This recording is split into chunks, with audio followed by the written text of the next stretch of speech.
ಇರಬೇಕಾದ್ರೆ ಗಲಾಟೆಗಳು ಆಗಬಹುದು ಅಂತ ಒಂದು ಸಂದರ್ಭಗಳಲ್ಲಿ ಪೊಲೀಸ್ ಇಲಾಖೆ 112 ಎಂಬ ಒಂದು ಸಹಾಯವಾಣಿಯನ್ನು ಕೊಟ್ಟಿದೆ.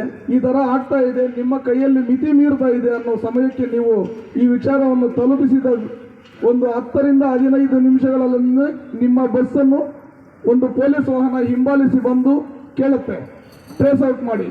ಇದೊಂದು ನನ್ನ ಸ್ವಂತ ಅನುಭವ ಕೂಡ ಆಗಿದೆ ಕೆಲವೊಂದು ವಿಷಯಗಳಲ್ಲಿ.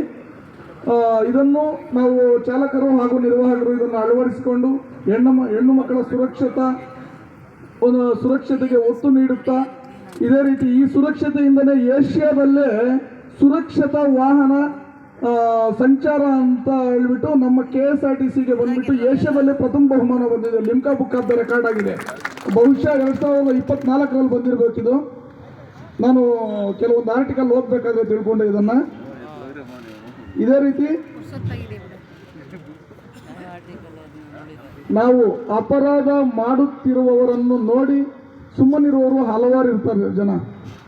ಅದನ್ನು ಅಪರಾಧ ಮಾಡುವವನು ಎಷ್ಟು ಅಪರಾಧಿಯೋ ಅದನ್ನು ನೋಡಿ ಪ್ರಶ್ನೆ ಮಾಡಿದವನು ಅದಕ್ಕಿಂತ ದೊಡ್ಡ ಅಪರಾಧಿ ಎಂಬುದು ನನ್ನ ಒಂದು ಮನೋಭಾವ. ಅದನ್ನು ನೀವು ಎಲ್ಲರೂ ಅಳವಡಿಸ್ಕೊಂಡ್ರೆ ಒಳ್ಳೆಯದು ಅಂತ ಹೇಳ್ಬಿಟ್ಟು ನನ್ನ ಇದು ಕೊನೆಯಲ್ಲಿ ಒಂದು ಹೆಣ್ಣು ಮಕ್ಕಳ ಬಗ್ಗೆ ಕೊನೆಯಲ್ಲಿ ಒಂದು ವಿಷಯವನ್ನು ಹೇಳಬೇಕಾದ್ರೆ, ಹೆಣ್ಣು ಮಕ್ಕಳ ಸುರಕ್ಷತೆ ಎಂದರೆ ಅವರ ಸ್ವಾತಂತ್ರ್ಯವನ್ನು ಕಸಿದುಕೊಳ್ಳುವುದು ಅಲ್ಲ, ಅವರ ಭವಿಷ್ಯವನ್ನು ರಕ್ಷಿಸುವುದು ಹಾಗೂ ರೂಪಿಸುವುದು ಪ್ರಮುಖ ಉದ್ದೇಶವಾಗಿ ಪ್ರತಿಯೊಬ್ಬರು ಇದನ್ನು ತಿಳಿದು ಮುಂದೆ ಸಾಗಬೇಕೆಂದು ಜೈ ಹಿಂದ್, ಜೈ ಕರ್ನಾಟಕ ಮಾತೆ.